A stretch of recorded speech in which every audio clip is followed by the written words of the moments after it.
like a deranged husband raiding the bank accounts before their divorce decree is final. Joe Biden is on a spending spree. Raiding the bank accounts is an understatement. This man is doing everything he can possibly do to literally deflate everything we have, get it out across the world, and spend. As I was setting this story up, I didn't even know where to start. He is spending so much money, billions upon billions. So let's start in Africa. He's over in Angola, and he says, you know what? We're going to send $1 billion over here to Africa. Listen. The United States continues to be the world's largest provider of humanitarian aid and development assistance. And that's going to increase. You know, that's the right thing for the wealthiest nation in the world to do. We know African leaders and citizens are seeking more than just aid. You seek investment. So the United States is expanding our relationship all across Africa, from assistance to aid. There's no such thing as America first with this guy. We have people here in the United States that need money. We have all kind of poverty in the United States. We have all kinds of programs that could be funded. The reality is spending money overseas is not getting us anywhere. And now I turn to Ukraine. Again, the jig is up in Ukraine. We all know the situation over there. Two corrupt nations, Russia and Ukraine, battling it out. I want no part of any of it. We've wasted enough American taxpayer dollars on this war. They shouldn't get anything else. But what is happening? Joe Biden again, sending more money over there, asking for more money to be sent over there. This is Secretary of State Antony Blinken. As we're working to make sure that Ukraine has what it needs to effectively defend itself, the United States continues to step up. We've obligated just recently and pushed out the door another $8 billion in security assistance for Ukraine. That was in September. Another almost $500 million just a few weeks ago. And President Biden is committed to making sure that every dollar we have at our disposal will be pushed out the door between now and January 20th. Pushed out the door? The only thing we want pushed out the door is you, Mr. Secretary, and of course your boss. Get them out the door. See, most of this money has already been allocated. The Speaker of the House says we're not going to approve any more new money for Ukraine with Biden in office. But still, the American people have spoken. They don't want this money going out. I don't care whether it's allocated or not. In many respects, do we blame lawmakers that all of this money has been allocated as it is? Even Josh Hawley, the senator, is calling this out. Listen to him. Yeah, why shouldn't the interests of the American people be the absolute number one goal? I know it is for Donald Trump, which is why Joe Biden is trying to tie his hands. And Laura, listen, he's also asking, Biden is, for Congress to appropriate even more money to Ukraine beyond what he's sending him now. He wants billions more. That's in his end of the year funding request. It is totally ridiculous. It's time for him to admit that his Ukraine policy has been a total disaster. It's in complete shambles.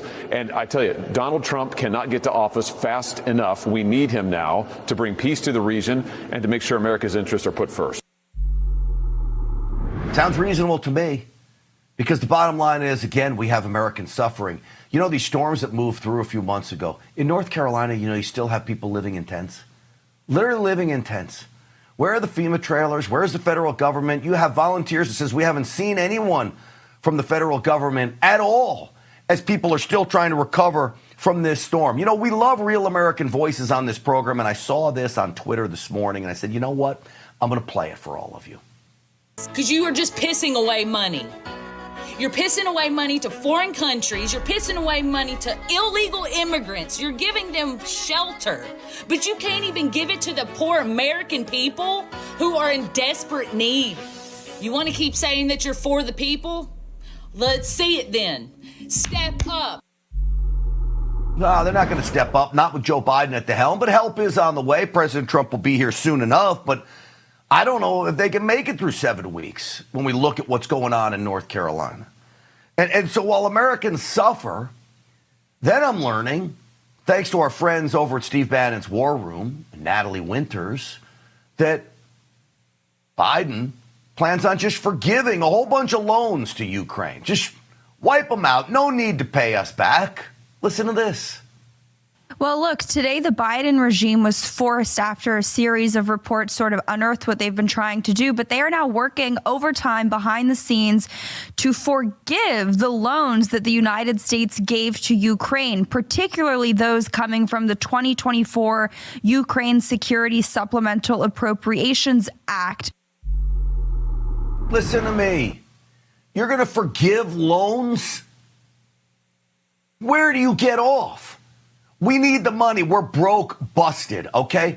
Our budget is flat out over. We don't have the money to pay our own bills, and you're going to forgive Ukraine from paying us back?